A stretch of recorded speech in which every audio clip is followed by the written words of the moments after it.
Ashera. The Ashera cat will run you up to $125,000, making it one of the priciest cats you can buy. This breed is a hybrid mix of three different felines: the African serval, the Asian leopard cat, and your standard domestic house cat. Breeders created this combination specifically to get that wild, exotic look. Think leopard spots and a sleek, muscular build, but in a pet you can actually keep in your home.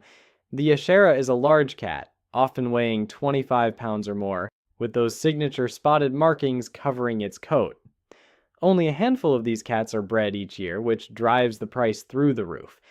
You're essentially paying for rarity and that untamed aesthetic without dealing with an actual wild animal. Savannah. The Savannah cat is what you get when you breed a regular house cat with an African serval, which is basically a wild cat with long legs and giant ears that lives in the grasslands of Africa. The result is this tall, spotted cat that looks like a miniature leopard and acts more like a dog than a typical cat.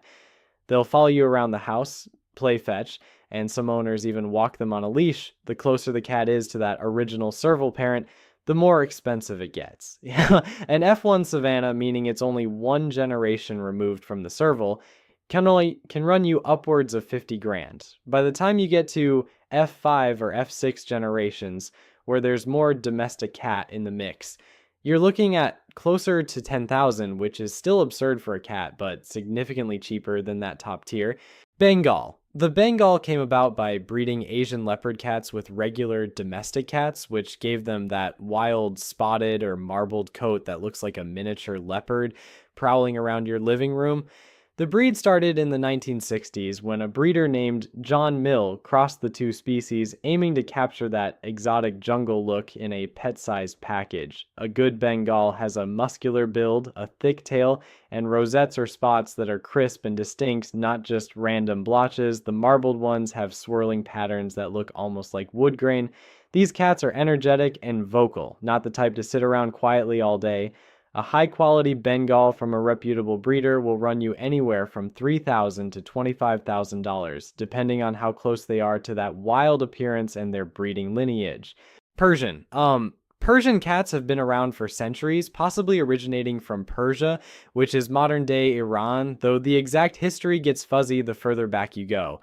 What everyone recognizes immediately is that flat face and the absolutely massive coat. We're talking long, thick fur that requires daily brushing, or it turns into a matted disaster within days. The face structure, called brachycephalic, gives them that smooshed look that some people find adorable and others find a bit unsettling. Show-quality Persians from champion bloodlines can run you up to $5,500, and at that price you're paying for specific color patterns, pedigree documentation, and a face that matches breed standards perfectly. These cats need constant grooming maintenance, and the flat face can cause breathing issues and tear duct problems that require regular cleaning. If you want one, be prepared for high upkeep. Peterbald. The Peterbald comes from Russia, and it's one of those cats that looks like it forgot to grow fur. Some are completely bald, others have a thin coat that feels like suede or velvet when you touch it. They've got this long, skinny build with big ears and an angular face that makes them look almost alien. The breed started in the mid-1990s when Russian breeders crossed a Don Sphinx with an Oriental Shorthair, so you get the hairless gene mixed with that sleek, elegant body type. These cats are warm to the touch since there's no fur to insulate them, and their skin can feel slightly oily or sticky because the natural oils don't get absorbed into a coat. If you want one, expect to pay somewhere between $1,700 and $5,000, depending on the breeder and the cat's pedigree. Sphinx. The Sphinx looks like someone shaved a cat and then forgot to put the fur back on. It appeared as a breed in the 1960s through selective breeding after a hairless kitten was born in Toronto. What sets this one apart isn't just the lack of hair, it's the wrinkled skin that makes them look like tiny old men, plus those oversized ears that seem way too big for their heads. Despite looking standoffish, Sphinx cats are known for being incredibly clingy and affectionate, probably because they're always cold and seeking out body heat. Breeding them is tricky since you need specific genetic combinations to produce healthy, hairless kittens, which is why they cost anywhere from $3,000 to $9,000 depending on bloodlines and quality. Scottish Fold. Scottish Folds have those weird bent forward ears that make them look like tiny owls sitting in a cat's body. The whole thing comes from a genetic mutation that affects the cartilage in their ears, causing them to fold down instead of standing up straight.